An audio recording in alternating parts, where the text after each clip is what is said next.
ask our timer to give me 1 or 2 additional minutes here, because there's something I want to tell you now. When I 1 or 2, maybe 3. Let's see. 1 or 2. Well, 3. Okay. So when I was preparing my project, I actually remembered one thing that slipped out of my mind. Today is the first meeting of January, and it's been just exactly 1 year when I came here for the first time. So it's my first anniversary in the club, and I want to thank you all for being here, for being supportive, for helping me developing my skills, for doing many things that you know, for your feedback, and for everything that you give all members of the club. Thank you. And that was winter. Now it's winter again. And I want to ask some of you, well, not some of you, but all of you, what do you like about winter? Maybe that's snow, maybe that's icicles, snowmen, snowflakes, snowballs, winter sports, any other stuff.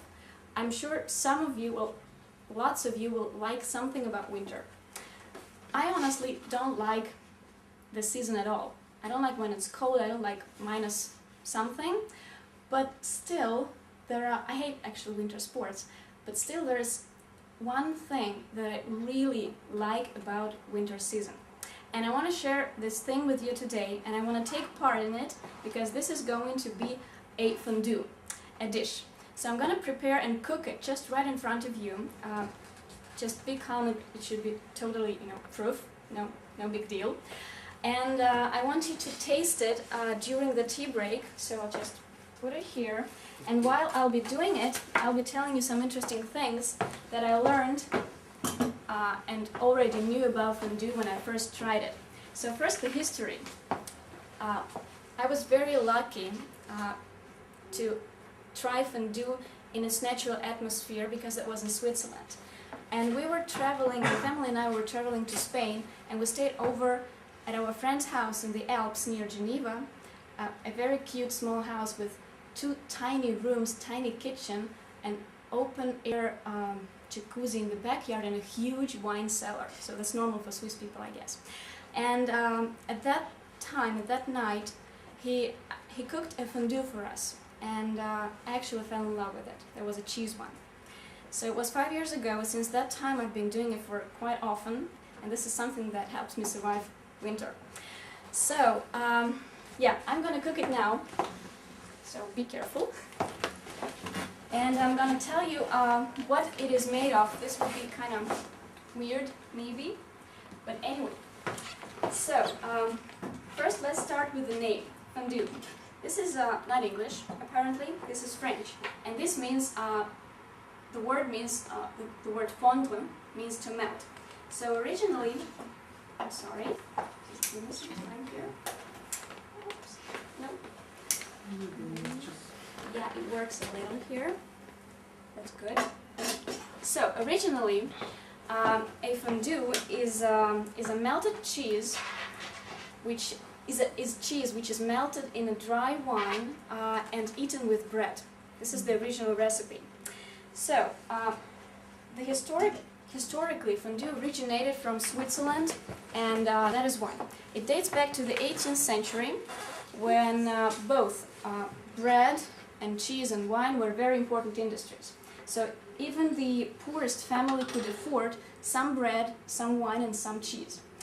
But naturally, there were no refrigerators at the time, so basically both cheese and bread, they were cooked and made in summer and in autumn, and kept through winter and eaten through winter.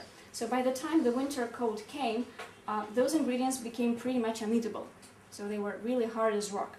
So guess what smart Swiss people did?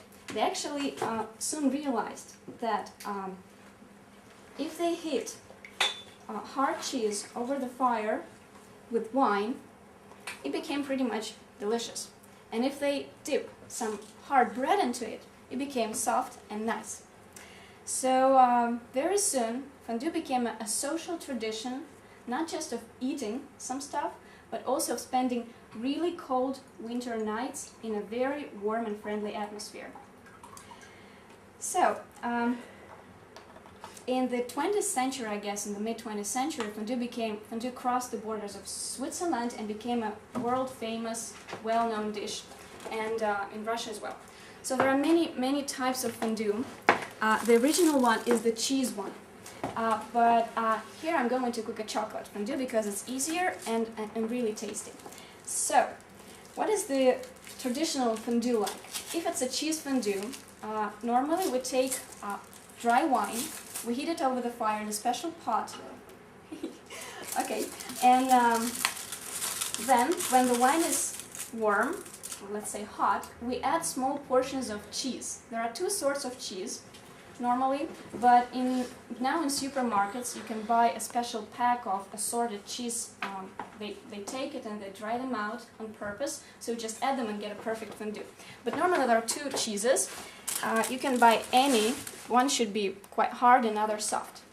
Then when the wine is heated, you add small portions of cheese or chocolate, like here, actually I use cream here, into the substance, and well, it's going to take some time actually. And then you wait until it's cooked. So when it's ready, you gather with a group of people, of friends and family. You take special forks like this. We're not going to use them today, but anyway. You sit around this pot and eat this fondue slowly, one by one.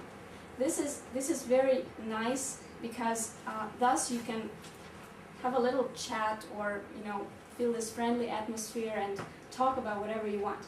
And this is what I really like about fondue and about winter. And also when you cook a cheese fondue, you can add special ingredients to make it better. You can add kirsch, which is a brandy, cherry brandy. That's the traditional ingredient for a cheese fondue. And we also add a little bit of garlic. It gives some mellow taste, and small drops of lemon juice that helps cheese melt better and faster. When you cook a chocolate fondue, you can also add some alcohol, but I chose not to. Maybe someone is driving here. So, also, when it's ready, when you sit here and do it in a group of friendly people, you play a game. Well, it's not just a game on purpose, but fondue is unique because it has some special rules. And I'll tell you some. Normally there are like 5 or 6 or 8 people sitting around the pot. Okay. And when you take a fork and take a piece of bread or fruit, as we're going to do today, and dip it into this chocolate stuff or cheese stuff, sometimes pieces of food, they drop into the pot. When a woman does that, she has to kiss every male person in the group. When a man does that, he has to open another bottle of wine to support the party and get it going. And when one and the same person keeps doing it all the time, dropping food, then he has to throw another fondue party at his place next time. So that's the rule. So when you try it, please be careful not to drop stuff here. So there are many recipes of fondue. I mostly like cheese one and chocolate one, but also you can use anything you want. We also tried an oil fondue, a meat fondue, when you heat oil and take small pieces of sausages and meat, and you just boil them there. It's also good. Then you can also add vegetables. You can also eat tomatoes, potatoes, carrot, whatever. You can eat cookies and some sweet stuff in chocolate or in anywhere else. So there are really lots of stuff you can use to have your party started. So I'm not sure if I'm running out of time yet, but still, fondue is pretty much okay. So it will take about 10, maybe 12 minutes to get it completely prepared. And I would ask Margarita to proceed. And what I should warn you, when we do that, you take, during the tea break when it's completely ready, yeah, we don't have special forks, but I do have this thing, so each one of you could have one small fork, and you take a fruit, a piece of fruit, you dip it right here, and then you have a really tasty chocolate fruit fondue. Enjoy.